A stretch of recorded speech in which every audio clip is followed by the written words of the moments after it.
Shalom teman-teman yang dikasih Tuhan, bertemu kembali dengan saya Kersaugo di channel ini.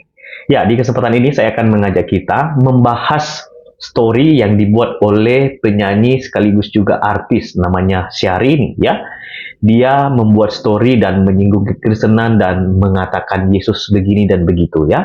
Kita akan lihat story-nya dan sekaligus kita akan tanggapi bersama-sama supaya banyak orang juga tidak disesatkan dan Syahrini mestinya belajar dan tidak boleh sembarangan membuat story apalagi menyinggung, membahas agama orang lain.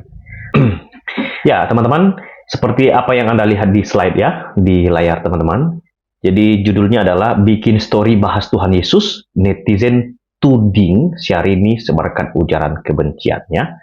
Jadi ini berawal karena Syahrini membuat story bahas tentang Tuhan Yesus. Oke, sejak menikah dengan Reino Barak, Syahrini kerap dikenal lebih syahri hingga membatasi diri untuk tampil di depan publik. Syahrini juga kerap membagikan kutipan Islami, ya, video ceramah atau potongan ayat Al-Quran di media sosialnya. Namun, unggahan Syahrini kali ini soal Yesus sebagai Nabi Tuhan malah menimbulkan pro kontra. Karena unggahan istri Reino Barak itu membahas terkait perbedaan cara pandang umat Muslim dan non-Muslim terhadap Yesus. Menurutnya, gambaran Yesus tidak sesuai dengan gambaran Tuhan dalam Islam. Karena Yesus masih memiliki keterbatasan, sedangkan Tuhan merupakan maha sempurna. Ya, itu inti dari cuitannya atau story-nya si Syahrini. Dikatakan begini ya, bagaimanapun dalam kitab suci, Yesus lahir, makan, tidur, berdoa, dan punya keterbatasan pengetahuan. Sementara Islam mengajarkan bahwa Tuhan selalu sempurna. Umat Kristen harus menanyakan kembali gagasan tentang Tuhannya. Itu kata Syahrini di dalam story-nya. Umat Kristen harus bertanya pada diri sendiri, apakah gagasan tentang Tuhan dulunya adalah seorang anak yang lemah atau tidak berdaya, yang tidak dapat bertahan hidup tanpa makanan, minuman, atau tidur sama sekali dengan Tuhan yang Maha Kuasa, yang dijelaskan dalam Perjanjian Lama? Tentu saja tidak. Tambahannya dalam kutipan tersebut. Setelah itu, gara-gara postingan ini, Syahrini dinilai sedang berusaha menyebarkan ujaran kebencian. Ya, itu adalah bagian yang itu adalah story yang ditulis oleh Syahrini. Intinya dia membandingkan soal Tuhan Yesus ya. Dalam sisi kekristenan, Yesus itu adalah Tuhan, tetapi dari sisinya Islam, Yesus, mereka menyebut Yesus itu Isa. Padahal kalau kita lihat, kalau Anda menyaksikan juga video saya, Isa dan Yesus itu tidak sama. Nah, terkait dengan apakah Tuhannya orang Kristen itu lemah, seperti yang dikatakan oleh Syahrini ya, karena waktu Yesus menjadi manusia, dia terbatas katanya, karena Yesus lahir, dia makan, tidur, berdoa, dan punya keterbatasan pengetahuan. Nah, ini yang tidak bisa dipahami oleh Syahrini. Saya maklumi karena memang dia tidak mengerti iman di dalam kekristenan. Justru seharusnya yang harus dilakukan adalah kalau dia nggak mengerti, mestinya dia tidak boleh mengungkapkan atau membuat story yang menimbulkan kegaduhan ini. Ya, iman kekristenan percaya kepada Allah yang telah menjadi manusia. Jadi manusia tidak mungkin jadi Tuhan. Manusia juga tidak mungkin ke surga. Ya, tetapi yang mungkin adalah Allah menjadi manusia. Itulah di dalam bahasa teologinya inkarnasi, Allah menjadi manusia.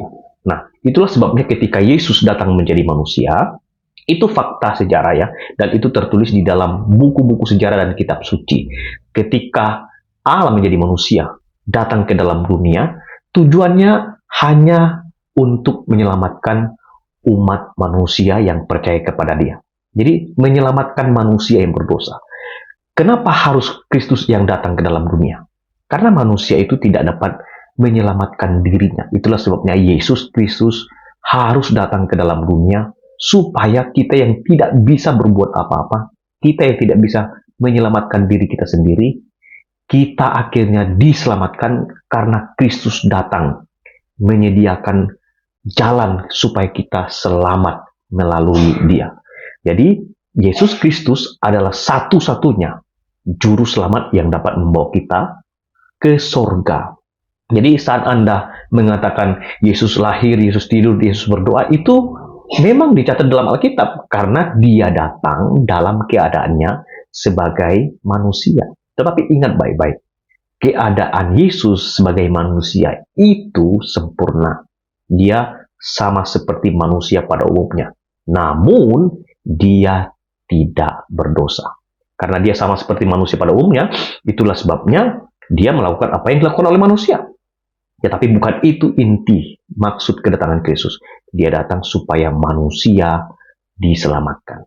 Siapa yang diselamatkan? Orang yang menerima, percaya kepada Dia. Oke, saya sedikit gambarkan mengenai satu ayat Alkitab untuk membantu kita paling tidak memahami siapa Yesus Kristus. Yesus bukan dari dunia ini. Ya, di dalam Yohanes pasal 8, 21 sampai 29. Kita tidak akan membaca semuanya, teman-teman ya.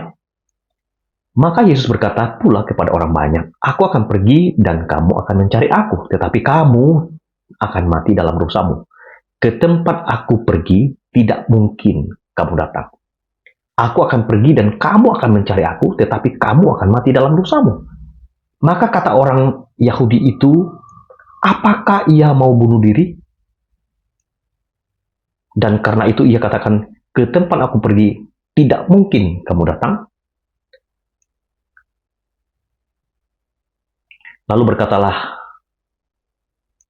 Lalu ia berkata kepada mereka, "Kamu berasal dari bawah, aku dari atas. Kamu dari dunia, aku bukan dari dunia ini. Karena itu tadi, aku berkata kepadamu, bahwa kamu akan mati dalam dosamu, sebab jikalau kamu tidak percaya bahwa akulah Dia, kamu akan mati dalam dosamu." Akulah Allah itu, Yesus katakan begitu ya. Kalau kamu tidak percaya bahwa aku adalah Dia, akulah Tuhan itu sendiri, maka kamu akan mati dalam dosa. Jadi intinya di dalam ayat itu memberikan penjelasan mengenai Kristus yang datang ke dalam dunia. Ini tidak bisa dilepaskan dari relasinya sebagai anak dan bapa. Ya, itu sebabnya ketika Yesus berbicara, dikatakan aku bukan dari dunia, dia sedang bicara soal siapa dia sesungguhnya, dari mana asalnya. Dan dia juga sedang memberitahukan siapa kita dan dari mana kita. Kita nggak mungkin ke sana, ya, dan kita akan mati dalam dosa kita apabila kita tidak percaya bahwa Dia adalah Allah itu sendiri. Nah, itulah sebabnya Yesus mengatakan, kalau kamu percaya kepadaku, engkau pasti akan diselamatkan. Mengapa ini menjadi penting? Karena manusia, sekali lagi, tidak dapat menyelamatkan dirinya sendiri. Itulah sebabnya teman-teman, percaya kepada Yesus itu adalah anugerah. Kalau orang sudah menerima Yesus Kristus sebagai Tuhan dan Juru Selamat, itu Anda mendapat anugerah khusus dan spesial buatmu. Ada spesial grace yang Tuhan berikan kepadamu sehingga engkau beroleh kasih karunia. Saya ingin memberitahukan kepada Anda, sama seperti Paulus mengatakan, bagaimana mereka dapat percaya kalau tidak ada yang memberitakan. Hari ini saya beritakan bahwa Yesus Kristus adalah Tuhan. Jika engkau percaya dan menerima Dia sebagai Tuhan dan Juru Selamatmu, maka engkau akan diselamatkan. Tuhan memberkati kita semua. Sampai ketemu di video selanjutnya. Salam.